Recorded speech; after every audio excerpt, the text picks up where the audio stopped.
पेंडॉल आहे त्या पेंडॉल मध्ये आपण थांबू शकतो आणि आज राहू शकतो। एवढ्या जर मोठ्या संख्येत जर तुम्ही गेले नाही ना तर पोलिसांची पण मजाल नाही की एवढा मोठा जेल नाही की आपल्याला जेल भरून आंदोलन करता येईल। म्हणून सगळेजण पाटील सर आलेले आहे, आपलं शिष्टमंडळ जे गेलेलं होतं ते आलेलं आहे। थोड्याच वेळात आपल्याला आनंदाची बातमी कळणार आहे। आपण थोडा वेळ पुन्हा शांततेत एकजुटीने वाट बघत राहू आणि बघा गुरुजन चॅनलवरती। ठीक आहे,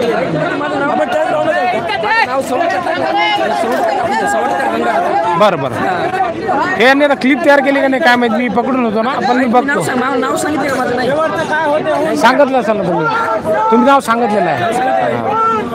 या ठिकाणी बालाजी पाटील चाकूरकर साहेब आणि जे आपलं शिष्टमंडळ गेलेलं होतं त्या ठिकाणी आलेलं आहे। आपल्याला तिकडे घ्यायचं का इथं थांबायचं आहे? मग छान, हजारो प्रशिक्षणार्थी आहेत।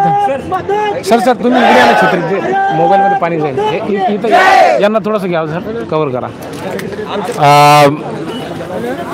जे शिष्टमंडळ गेलेलं होतं ते परत आलेलं आहे अशा पद्धतीचं दिसत आहे। आले का पाटील साहेब? होईल सगळं। या ठिकाणी अतिशय विदारक अशी परिस्थिती। हे नवनेतृत्व आपलं सावं नेतृत्व घोषित करा। युवा वक्ता चांगला आहे।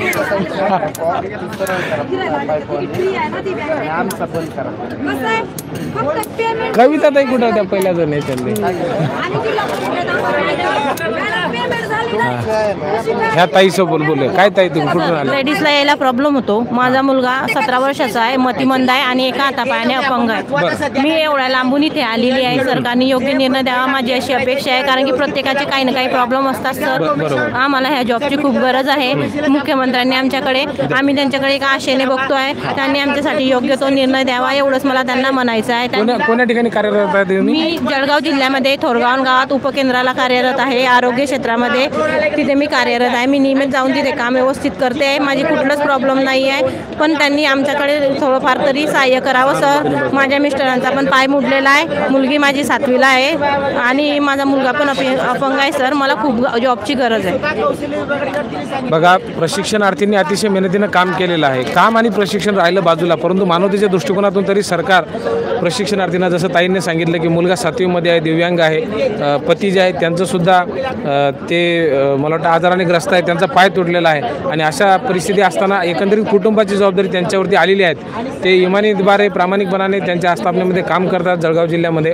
ताईंची फक्त सरकारकडनं एकच अपेक्षा आहे की त्यांना ते न्याय मिळावा। अनुप सर आलेले आहेत त्या ठिकाणी, चाकूरकर साहेब आलेले आहेत आणि चाकूरकर साहेब त्या ठिकाणी आलेले आहेत। मला वाटतं पेंडॉल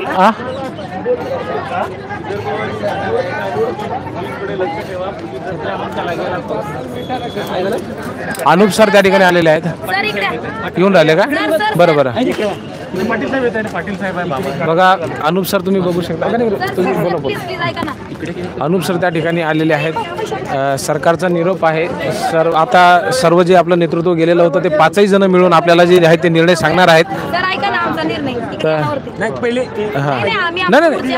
नाही, हे सर्वजण सामूहिकरित्या ते घोषित करतीलच, पण तरी सुद्धा एक प्रशिक्षणार्थी बांधून अनुप सर आपण स्वतः त्या ठिकाणी शिष्टमंडळामध्ये होतात, काय एकंदरीत आपली भूमिका मांडली गेली? आणि आम्ही जी भूमिका मांडली की 11 महिन्याचं प्रशिक्षण झाल्यानंतर रोजगार द्या म्हणून सांगितलं, तर गिरीश महाजन साहेब बोलले की मी CM साहेबासोबत आजच बोलतो।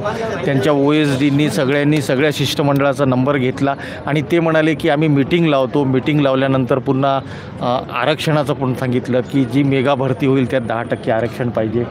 तर ते म्हणाले की त्याबाबत पण आम्ही थोडं पॉझिटिव्ह आहो, पण आजचा जो निर्णय आहे याबाबत आम्ही 7च्या पुढे CM सोबत मी स्वतः बोलतो म्हणाले आणि त्यांच्यासोबत BJPचे आमदार पण होते आणि त्या मुली होत्या आपल्या सगळ्या, त्या मुलींनी सगळं पोटतिडकीने विषय मांडला। तर ते म्हणाले की नक्कीच आम्ही तुमचा विचार करू। त्या दिवशी म्हणाले की शिक्षक लोकांचा जो मोर्चा होता शेवटी मी माझ्या खात्यातले पैसे दिले, दादा माझ्यावर गरम झाले। मग सगळ्यांनी सांगितलं की महाजन साहेब तुम्ही संकटमोचक आहात। त्या मॅडम होते त्या म्हणाले की आज संकष्ट चतुर्थी, आजचं तुम्ही संकट निवारण करा आणि मुलांना न्याय द्या।